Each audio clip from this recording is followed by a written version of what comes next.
Alright, I'm over at Canyon Drive, Carol's place, and the Sump pit, which is wood, which I find intriguing, is full.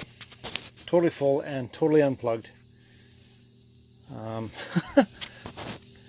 So when it happened, how it happened, who knows.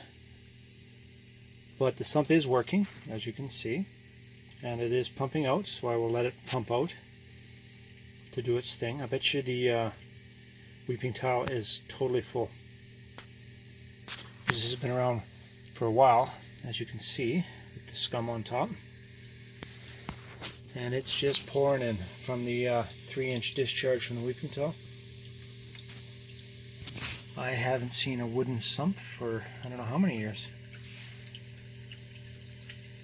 Like, I don't remember ever seeing a wooden sump. Things I get to see around here, eh? Alright, so we'll let this thing operate while we're working on the furnace. Good thing I'm a curious George.